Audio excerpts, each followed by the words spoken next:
Alright, Kadoki, going back together. Got my slave in there, pushed it in there. Got my nuts, my bolts started, snugged them up equally. And then I got that line pushed in there.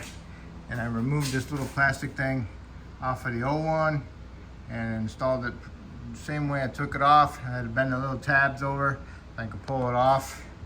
Remember, I cut the tube just like that. Cut it so I can get it off, okay? Now I'm going back together. Here's the fill plug for the fluid.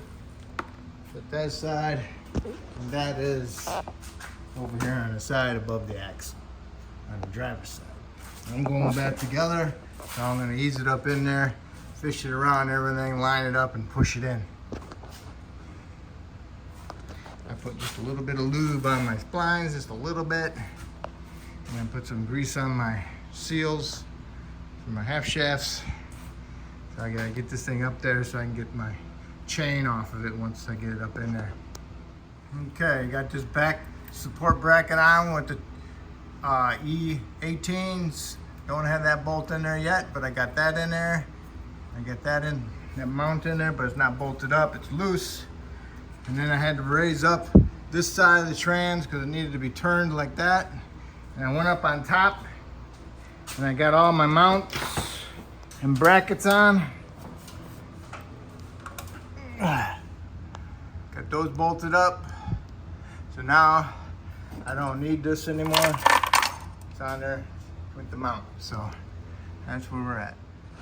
All right, the tin, the little tins, there's 3 of them. If you can't get them lined up, loosen these 2 up, get a little pick, pull the whole shield over, line it up, and then you can get the bolt started, and then go ahead and snug them all up. And then go ahead and get your starter bolt from bottom, get that started, get it lined up, so when you lower it down a little bit, you can put that top starter bolt in. Okay, I got my bolts in for my mount on the side there. Got my exhaust hooked up. Got my little bracket installed with my sensor. Got my hydraulic line hooked up. Make sure that hydraulic line that goes into that slave cylinder is installed properly because I didn't have my clip on all the way while I was pushing the line in when I was trying to connect it. All right. So I'm gonna lower it down and I'm gonna do the starter bolt and a couple of the other things on top.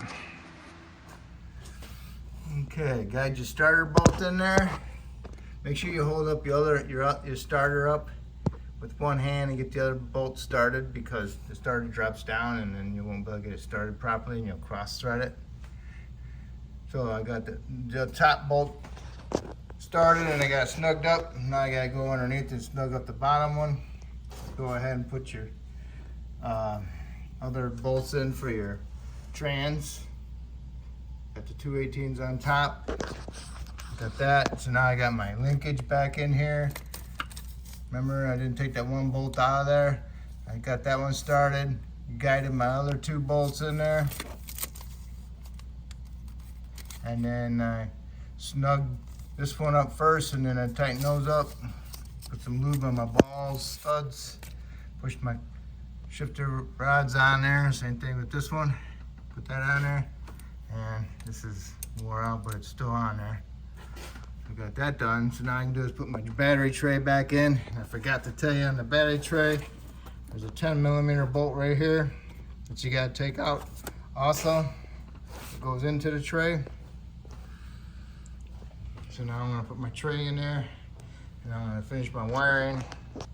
And then I can put my intake tube in also. Got my battery tray in there. I don't have it bolted up yet. I got that one started. It's centered onto my bolt that was halfway out. I cut that bracket into a groove. So I had that bolt in there to slide right down center on that bolt. Forgot to tell you about that one too. Get my starter bolt tightened. So now my starter's done. Got my 2 bolts in there for the battery tray. And the other one is right here. See it sticking out. I slotted the tray for the bolt, and then the other 10 is above the top of the washer tank, going to the side of it with a 10 millimeter. Go ahead and get yourself another little 10. Put this bracket on the side, plug the sensor in, put your ground wire on with your 13 millimeter head bolt. Now, what we gotta do is put some fluid in it, plus put our suspension back together. So I can do the half shafts now, or I can do them after I put my frame support in. Okay, part of the frame is back up. Got those bolts tight. Now I'm gonna do my half shafts. Make sure you push it in there all the way so that it bottoms out, and then give a little pull on it to see if you can pull it out. If you can't pull it out, then that means your little C-clip is still pretty good. It's in there, but it's really smashed in there. And on the passenger side, that one just pushes in, and then that little bolt for that bearing gets bolted up to that bracket. Okay, the half shaft is in, bombed out, gave a little pull, still in there. Put some anti-seize on your splines and threads. Get your half shaft started in here. What you need to do is push this knuckle out, get rid of the piece of wood that was in there. Get the half shaft in the hole, pry it on your control arm, line up the ball joint. So now I can just grab a hold of the whole thing and push it straight, and that ball joint should go right in. All right, so now what you want to do is tap it up with a hammer and have your bolt ready to go into the slot on the side of the ball joint stud. Both half shafts are done. Ball joint bolts are in and tightened up. Tie rods on both sides.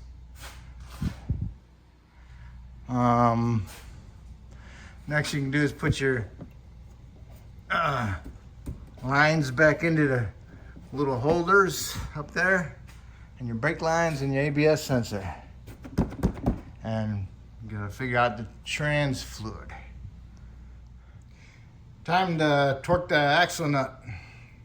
130 foot-pounds. Okay?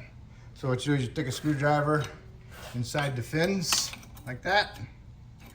If the rotor is gonna turn this direction when you're trying to tighten it, and you want to put it down here in the fins, that way it wedges up against the caliper bracket. If you're going to be on the other side, and you want to be on the other side, tightening it, and it's going to hit the bracket.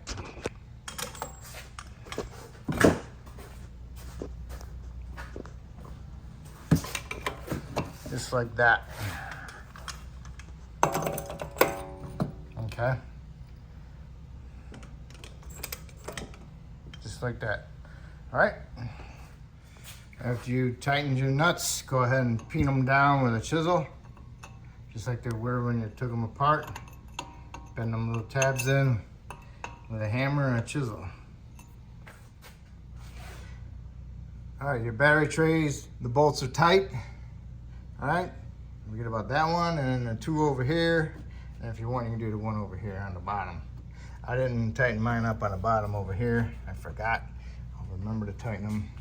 But now I put my battery in, clean your cables and your terminals, put your hold down in there, put your insulator on there.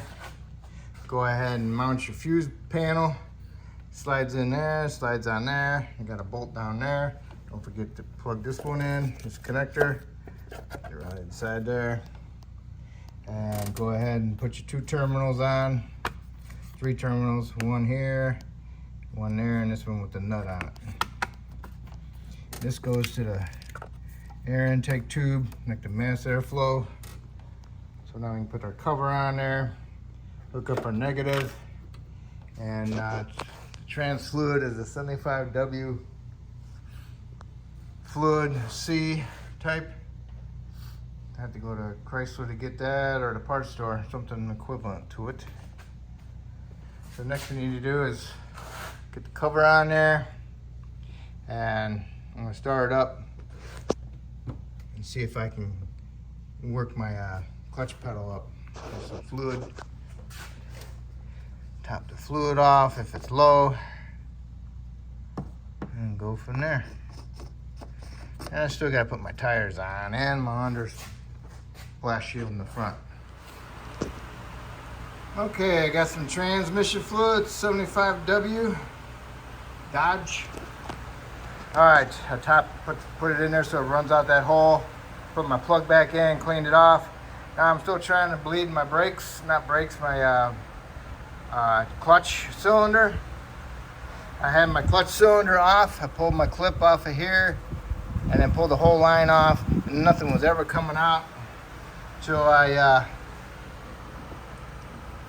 had a brake bleeder. So what I did was I got the one that threads on top of here. I thread that on top of there, and I got an old cooling system pressure tester, and I just cut my old end off, put this on top of it, and I pumped it up full pressure enough that it didn't pop off, and eventually started pumping the brake fluid out of the line. So when that happened, then I can go ahead and put it on, connect it back up. Let me get my light, hold on. Or, instead of taking the whole thing off, there's a bleeder right here, but you gotta push in on this metal clip, push it down to release this line from it and pull it off. It comes out about 3/16 of an inch, okay? When you do that, it opens up this bleeder to allow the fluid to come out.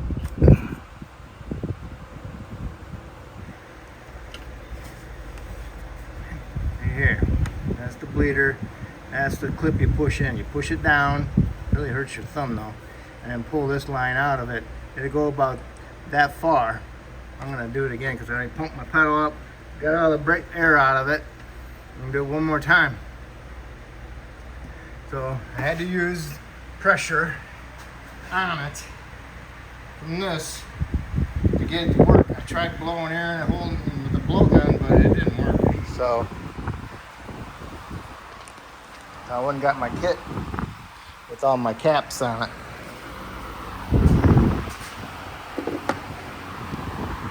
And that's what helped push the fluid in there. And once the fluid got flowing through there, and I worked my pedal back and forth, and I kept bleeding it. All right, hold on, I'm gonna see this clip here. Let's see, it's really hard to push. Hurts my thumb. Let me hear this one. Yeah, it hurts too bad. You push that down, and then at the same time you pull this out about that far, and then it opens this bleeder up, and as long as there's fluid in there, it should bleed out. The only way I got fluid in there is by putting pressure on my master cylinder, okay? I got my front tires on, and my wheel lugs torqued to 100 foot-pounds. So all I gotta do is put my intake tube on and my lower valance, top off my brake fluid, and then put your air induction pipe on and plug in your mass airflow, tighten your clamps, and put your 2 nuts and bolts on there, and you're all set. So hopefully I helped you out with this video. Hopefully you can help me out. Subscribe to me. I hope I helped you out. Okay. Okay, I got it open. See, it's dripping. You see how much it comes out? I had no more air, so I'm gonna push it in. Okay? See if you can see me push it in. And that's it. Now I'm gonna put my little cap back on it, and I'm done with it. Top off my fluid. Yay!